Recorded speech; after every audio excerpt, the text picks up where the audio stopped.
It is a true honor and almost slightly intimidating to join this group of people up on this stage. But I think as we've been hearing bubbling up over the past couple of days, as these evaluation practices of our arts promise the facts of the matter in some form around policy and programming and even the production side of things, as we saw today, we can't forget that it remains a translation. And that given that we're talking about non-rational and non-linguistic experience, it's a particularly audacious and potentially a precarious one. Can the map ever really represent the territory in the way that we hope it can? So that's the worry that I've heard in various forms over the past few days, and I thought we'd sort of play with that area. We're going to do a little dialogue here, and then we're going to turn it over to the floor. I'm going to direct my questions to particular respondents. I'd ask you to do the same. And as we know, we've heard strict lessons about having fun at this conference, so I'd invite you, panel, to have a ball. Jill, may I start with you? It's going to depend on the quality of the question. That's true, right. You can just say it's a lousy question. And, yeah. I'm going to start with you, and I'd like to preface my question. Your work reminded me of a David Foster Wallace story. So the first two lines of this story. There are these two fish swimming along, and they happen to meet an older fish swimming the other way, who nods at them and says, "Morning, boys, how's the water?" And the two young fish swim on for a bit, and then eventually one of them looks over at the other and goes, "What the hell is water?"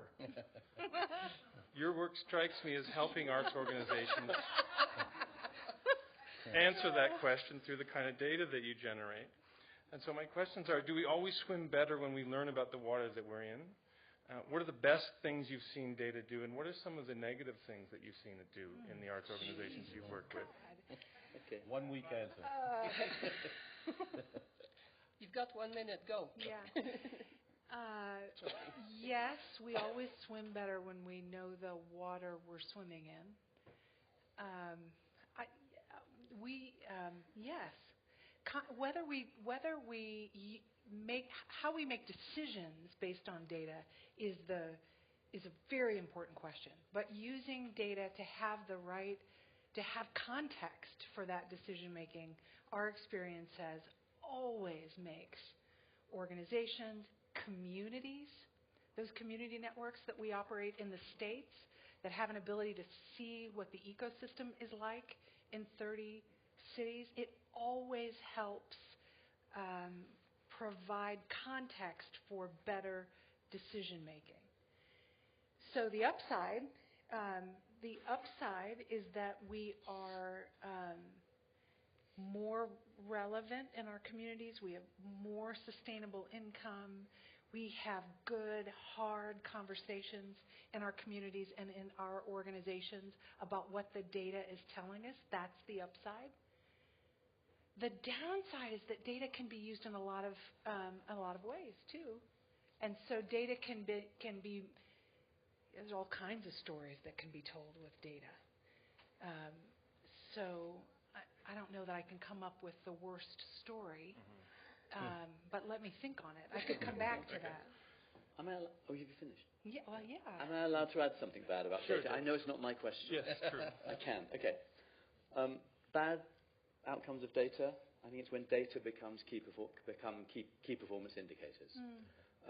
When the data of improvement in something suddenly becomes reified as a set of targets that you have to deliver that year in order to satisfy your board, your funder, or even yourself. There's a British economist in, I think, about the 1970s called Goodhart, who developed Goodhart's paradox, which is that the moment when a measure becomes a KPI, it's lost its ability to be useful. Because you end up trying to deliver the KPI, whereas what you're trying to do is to measure your achievement on something bigger. And I think this is what you were talking about. You're saying, okay, we've done that, we've ticked the box. Yes. And because you've ticked the box, you move on.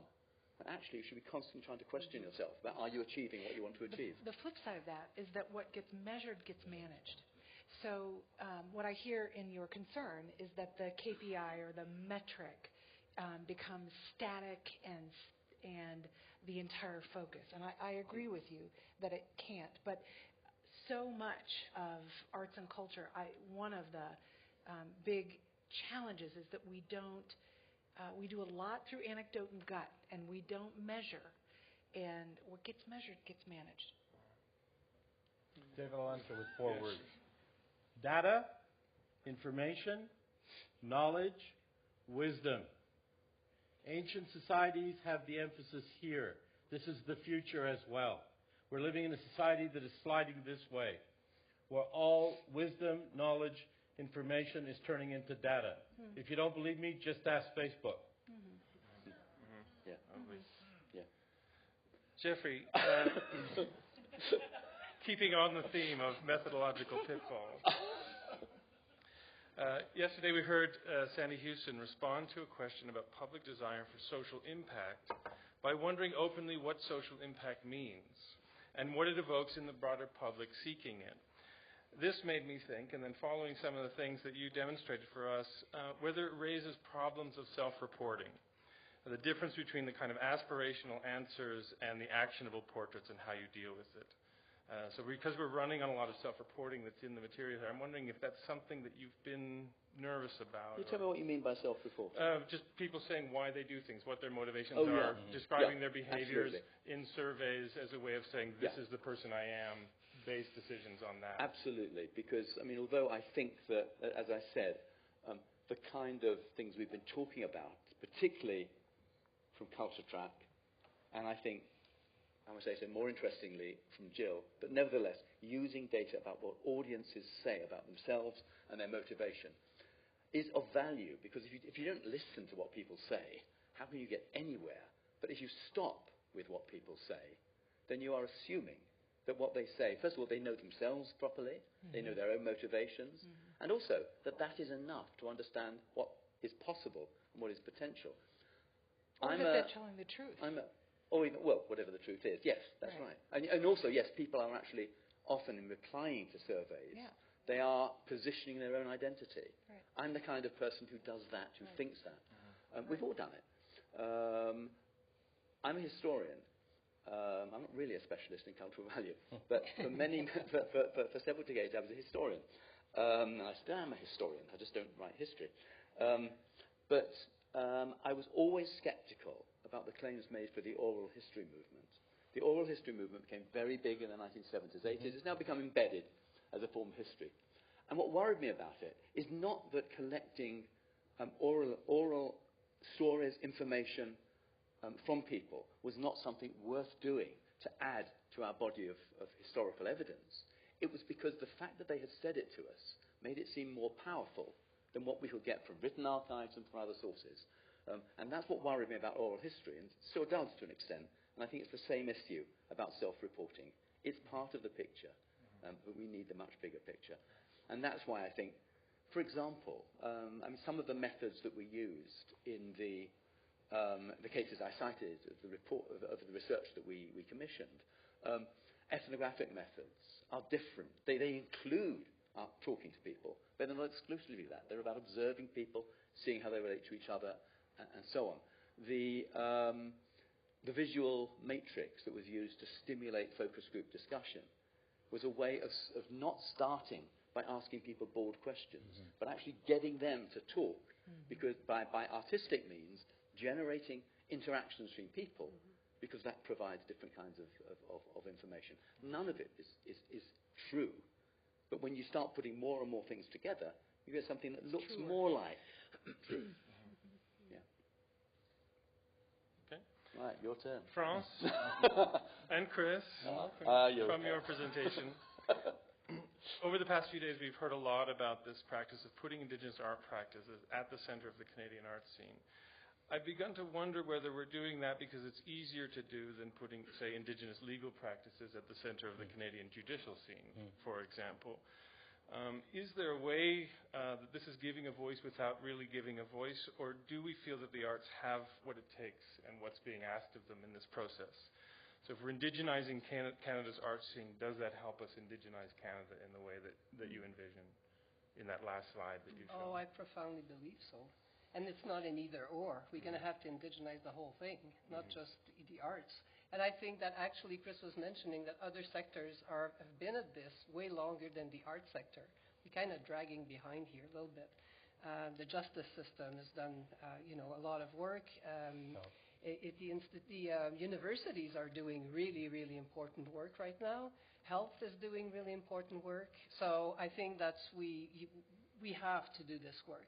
And the importance for me, and I don't have to convince this room, of the importance of the stories that we tell each other, the importance of the art practices that we share. And Indigenous art practices inform us about where we are. They inform us about this place, this very place where we made our homes.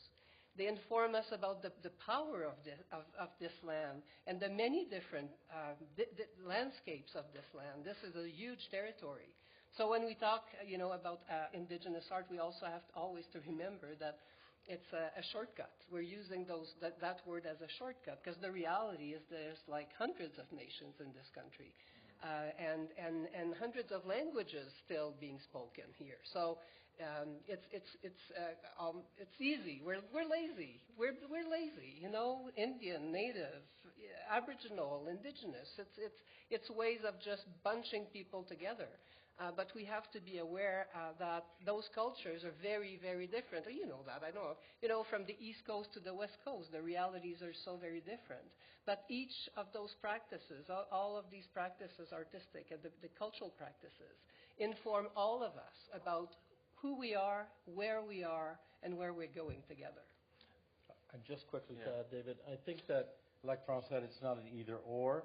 If you look at Indigenous jurisprudence, how Indigenous people take care of elders, how they deal with medicine and health, how they do artistic practices.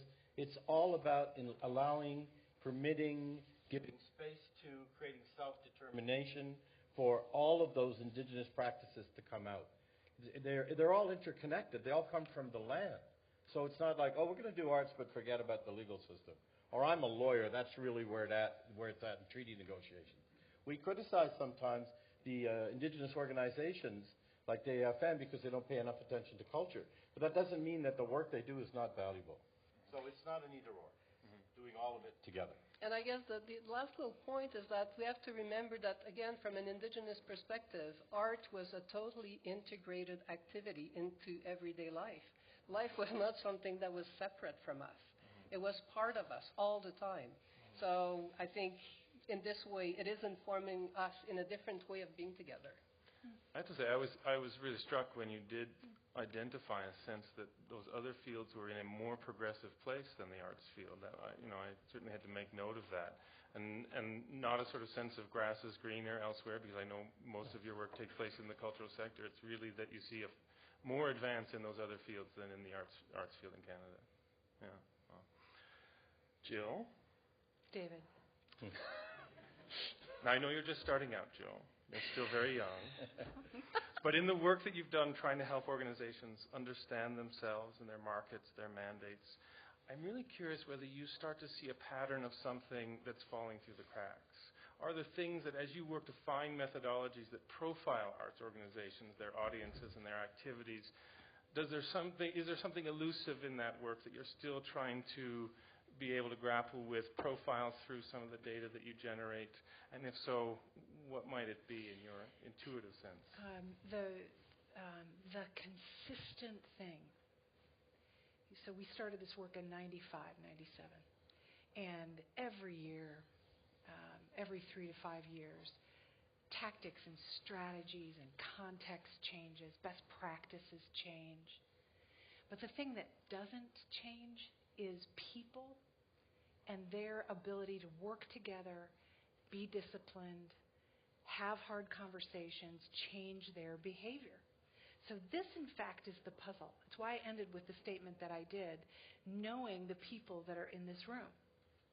Data doesn't do a damn thing. People do everything. So you've got to have it. It provides wonderful context. But the thing that slips through the cracks all the time, the reason we're still in business 25 years later is because people, the way that our systems are set up in silos and the way that we don't hold ourselves accountable in all glorious and positive ways, that's the consistency that I see. Even more important almost than what's on stage or the data. I mean, you could run a brilliant arts and cultural institution on 3x5 cards. It'd be slower, but you could do it. Much better than some organizations that have fancy budgets and fancy CRM systems and 128 reports every day. It's you all and how you lead. Yeah. Okay, Geoffrey. What I love about the AHRC report is that it does take, I think, a refreshingly sober look at a lot of the utilitarian claims that we're making around the agency of art. The economic outcomes is one of the examples that you flagged today. And you defend in that report some of the more, let's say, idiomatic outputs. Reflectiveness, I think, is one of them. Empathy, imagination. The issue is that those don't often show up as articulated public goods in the way that some of those other economic indicators or other things show up. So is there work that we could look to that helps us assign the larger, more concrete instances a relationship to things like reflectiveness, empathy, and imagination? I think they don't show up because they are invisible to us. And they've become invisible to us because we have stopped looking at them. There was a time, about 50 years ago, when in Europe we talked about the way in which art inspired people, beautiful art improved them. It was done in an extraordinarily elitist way, but it was actually talking about something fundamental that art itself did. And that drifted out of sight. We stopped looking for that, or for more contemporary versions of that, and instead started turning to those things which would unlock public resources. That's why we talk about the economy. Which artist and which arts organisation would ever say that its primary purpose is to drive economic benefit? Of course it's not. And yet we end up saying that's what we do because we think people want to hear it. We don't want to drag down the economy. And if we do benefit the economy, fantastic. But that is not why we do it. And yet if we then focus on the things that we think it is most about for us, what moves us, that's where issues like reflectiveness come in. So the question then is, why is it that we don't actually, we've got out of the habit of looking at those things? Think about the world we now live in, certainly in much of Europe and above all in the UK and the United States at the moment, where the ability to have reasoned and thoughtful public debate on any issue has disappeared. We are polarized, we don't encourage reflectiveness, we're not allowed to be reflective, to question. That whole point I made about what arts does is it teases out certainties and puts us in a place which may be uncomfortable, but it enables us to think of other possibilities and to question our own assumptions, our relationships to other people and so on. Art does not give us certainties. If it gave us certainties, we wouldn't need it. It is one of the only things that gives us, that teases apart certainties. If you look at what's happened in much of the Western world, we have to say, actually, and I'm not, this is sort of more a rhetorical statement, surely Trump and Brexit, to take two other countries, not Canada, Trump and Brexit are in part about the failure of the arts. If we were achieving the things that we thought mattered, people would not be so polarized and so limited in their vision. And it's only in part about us, of course. And so I think that the answer to your vast question, David, is that I don't know if people have read here what I think is a spellbinding work of science fiction. I don't normally read science fiction, but China Miéville's The City and the City, which is a remarkable book, and it's about two cities. It's about two cities that occupy the same space. It's after a civil war. The settlement was to divide the space, and much of the space those cities are in separately, but the whole of the centre of the city they share, but they're not allowed to look at the people from the other city. And they have to unsee them. From the age of 7, you're not allowed to look. Up to then, it's regarded that you're still learning, but then you mustn't look at the others. They are unseen. And I think I found that a brilliant novel, partly because it's a compelling novel. China Miéville, City and the City. Read it. But it does what what good novels can do for you. It actually makes you think about things in your own life in new ways. And it made me think about those things that we don't see.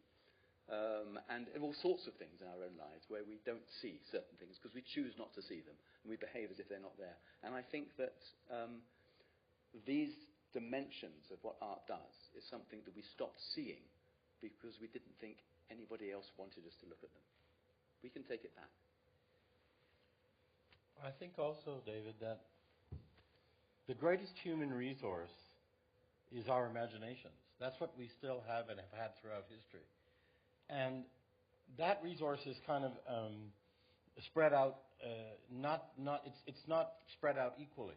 And the people that get a lot of it are artists. But the question is, what are we using our imaginations for?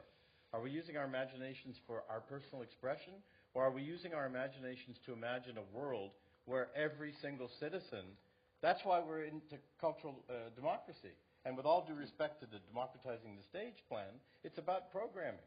It's not about asking, instead of saying from a smorgasbord of shows that people go to see at a showcase, well, take 1 South Asian and 2 black and 3. What about going to communities and asking them what they would, look, we've got a resource, we've got a space. What would you like to see us put in this space?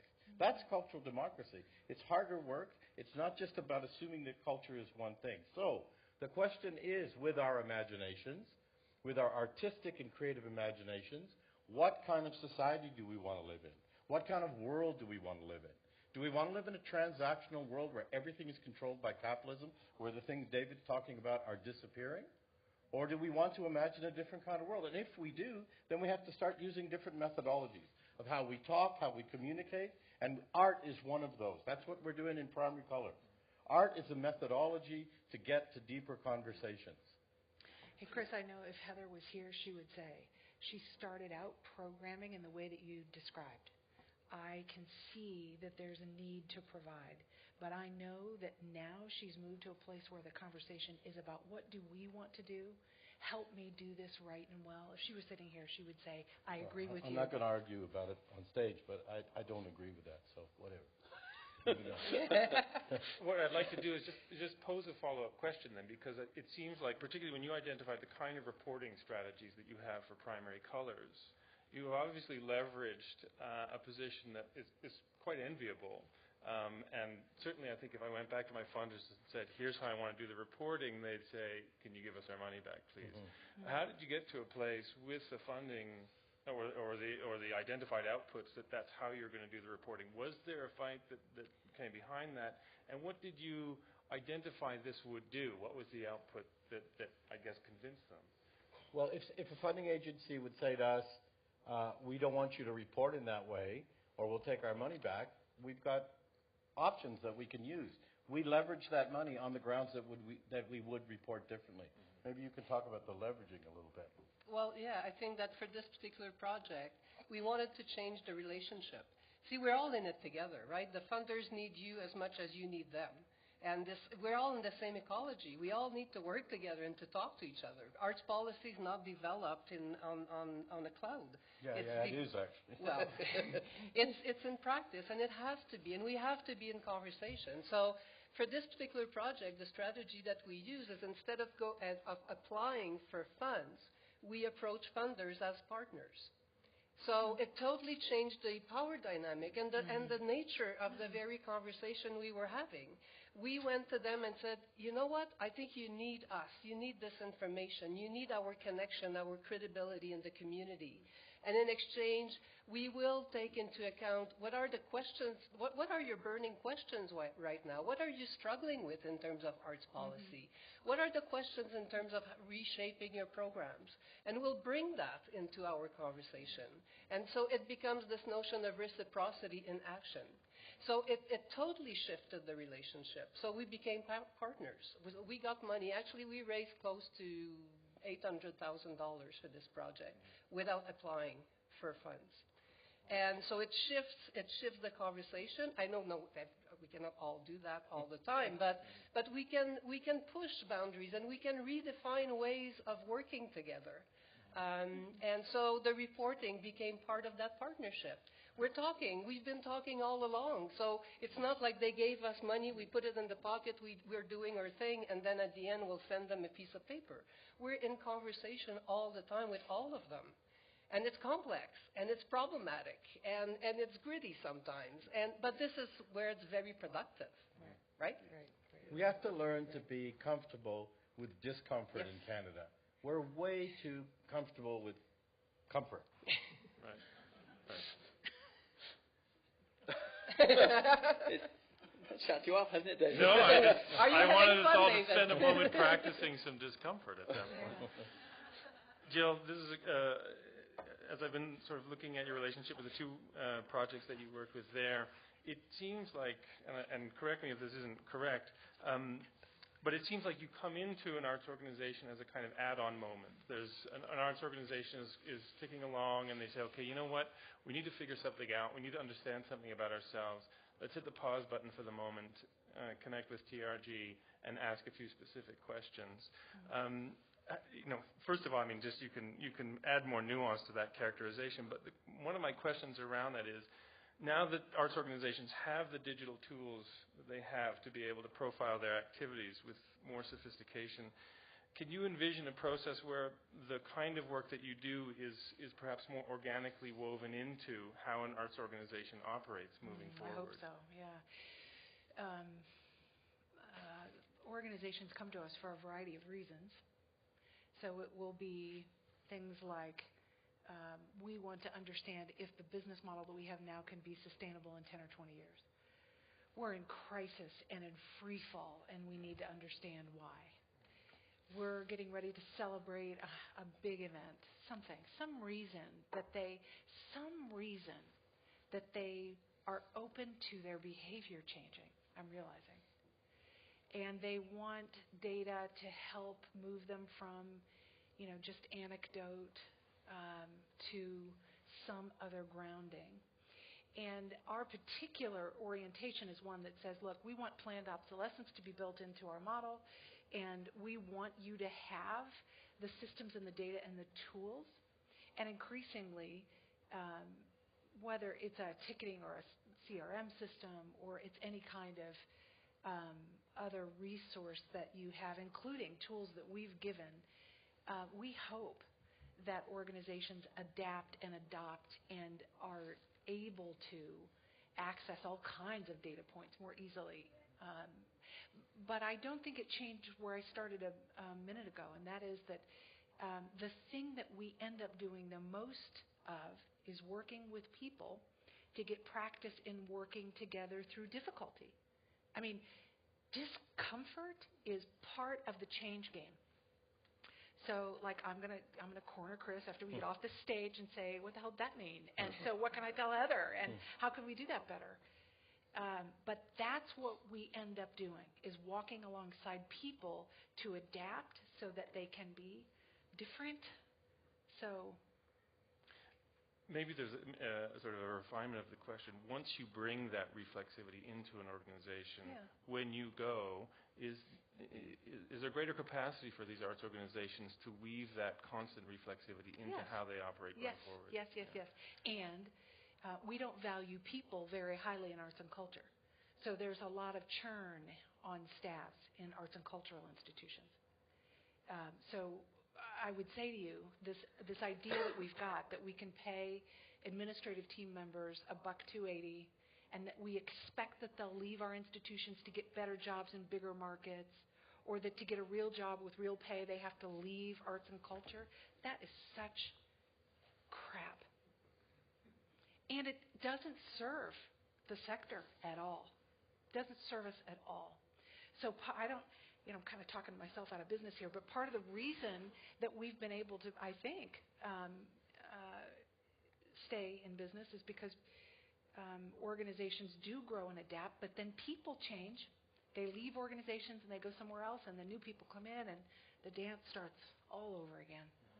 So that's the truth. This was a question that was discreet in the way that I was going to ask it, but I realized there's a version for both Geoffrey and France and Chris as well to chime in on this. And the question for Geoffrey was, when you've been studying cultural activities, how much are you just studying social life, the fact of getting together, of eating food, of talking, feeling community, those sorts of things? And have you been able to differentiate between art and other forms of public gathering? And obviously the connection, France, was the comment that you made earlier about, culture being a kind of representative of the whole life world, really, of an indigenous perspective. So So two I have a little versions of that. story to share, Go on. and I'll let you No, be the do it. professor Well, that you well, are. I I'll think- just well, share a story. Gives me time to think. Yeah.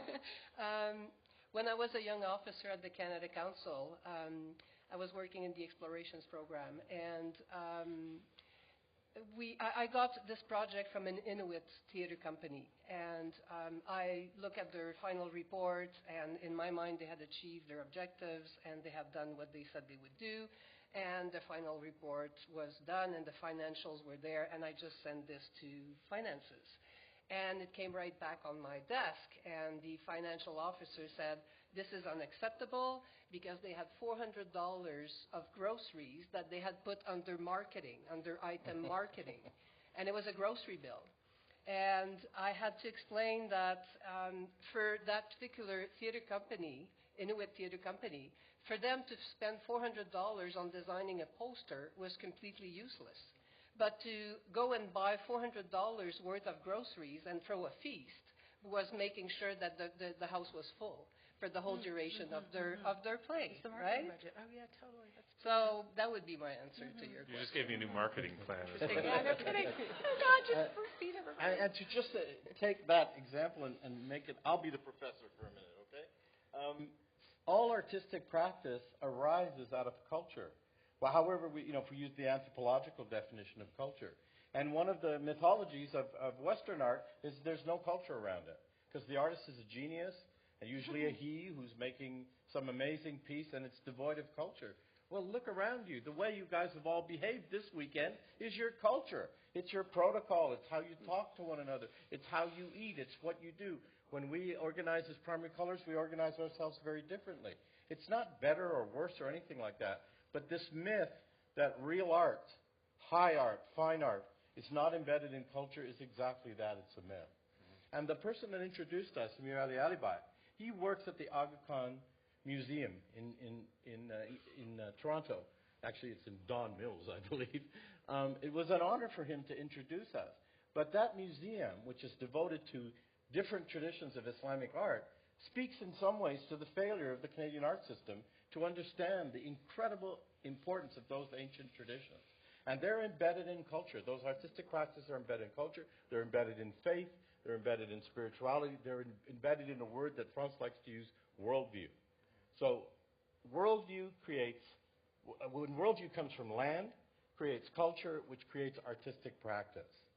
And so that's the relationship that's critically important. And if we're going to live in a country with Canadian cultures, then we have to create lively, intelligent, fruitful ways of allowing art practices to emerge from the various cultures of this land.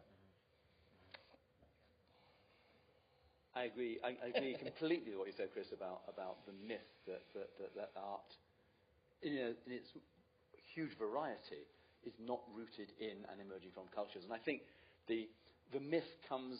It's not. I mean, look at it historically. The myth of the independent artist who simply emerges with creative brilliance is something that comes about in the late 18th century. Okay.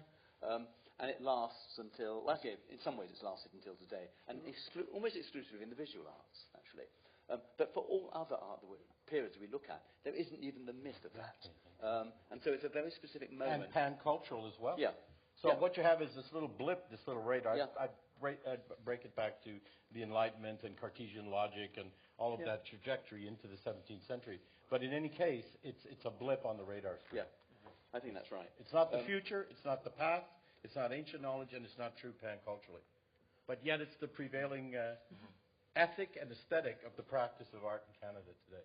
But let me now then move on Go. to notice the other dimension that you raised, David, which is a separate question, though clearly related, and that is, how do I know, in the kind of research that we draw on in the report, that what we're looking at is the impact of art, artistic engagement of whatever kind, as opposed to it just being social activity? Now, let us, I think in analytical terms, we can separate them out, even though I agree with Chris that in reality we need to embed them with each other.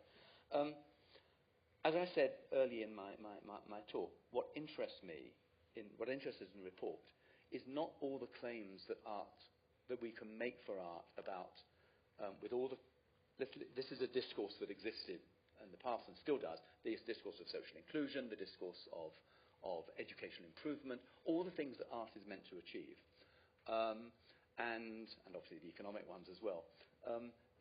What I wanted us to do is to say, what is it that art irreducibly does that other things can't do? The one thing that other things can do, certainly economic growth other things can do, education improvement other things can do. It may be that we could find out that actually art does it better and more successfully than anything else, but I'd be surprised if that turned out to be the answer. But we never tested against these other ways of delivering it. However, if we start with what art irreducibly does, or we might at least argue irreducibly does, we get some really interesting results out of this. So I think that's where reflectiveness and citizenship and all of those and critical political and social engagement all comes from. That's where the human imagination and its benefits for the economy as well as so much else comes from. So at least there we are testing something that seems to be specifically from art, though we have to look at other possibilities. Now, much of the work the research we've drawn on, and we have tried to draw only on that work which we regarded as either academically or in other ways rigorous in its methods. But the notion of rigor is very broadly used, because the rigor of one discipline is very different than rigor of another. But my point about anecdotes and data is that anecdotes are not rigorous in anyone's discipline.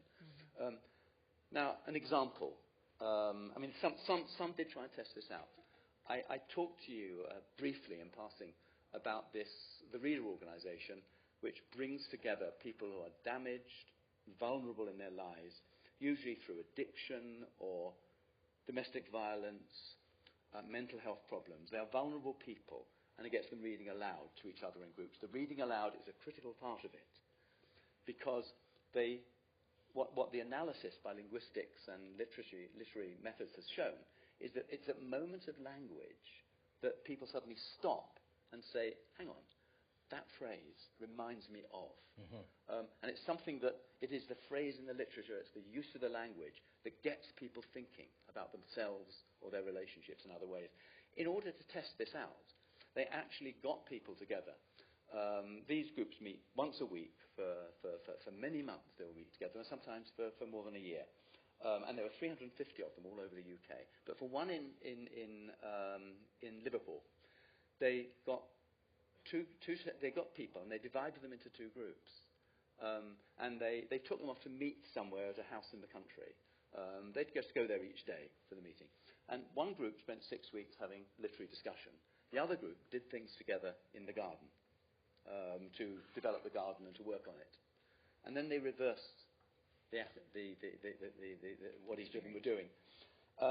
And the outcome was clear, that the people who were doing the reading, and particularly people who started with the reading, were getting the perceptions that were different from that of the social activity of doing the gardening. So you can test these things out. That's cool. And quite honestly, if we didn't believe, I'm not going for belief, I want some evidence, but if we didn't believe that that was possible, we wouldn't all be in the arts, would we? But we do have to test it out. But there is some, I think we're beginning to build the evidence that it's real. Very quickly. When we look at international debates of the last 25 years, another one of them is this notion of intrinsic versus extrinsic value of the arts.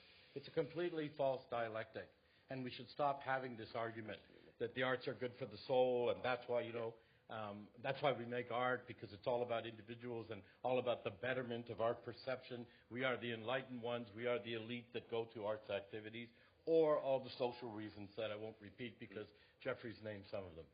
The fact is that if artistic practice is democratized, if every human being feels that they can have artistic practice in their life, if there are resources, infrastructures, and ways of expressing that are open to people, if it's funded properly, that's another thing, sidebar. We need to talk about whole new ways of funding the arts, not the systems that we use now. In that situation, the blur between extrinsic and intrinsic happens, because we are not walking individuals with psyches. We exist in societies, we exist in collectives, we exist in our families, we exist in our communities. And those two things start to blur. And the question becomes, again, what kind of society do we want to live in? And what kind of people do we want to create living in those societies? Extrinsic, intrinsic, it's the same thing. It blurs. Can I add something to that? Yeah. I agree entirely. We've got a section in the report in which we reject the intrinsic instrumental distinction on the grounds that if by intrinsic we simply mean that it gives great pleasure to an individual, why should society privilege that in some way? And for certain people. And therefore, and for certain people. Therefore, what we're talking about is that society is a better place for arts engagement of all sorts of engagement. And if that's true, then everything's instrumental. It's pointless making that distinction. I agree. Let's talk about what benefits come from having art practice and art engagement. Thank you very much. This is a boundless conversation. And the resources on this stage are amazing, so I encourage you to accost them for the rest of the night. Please join me in thanking our panel.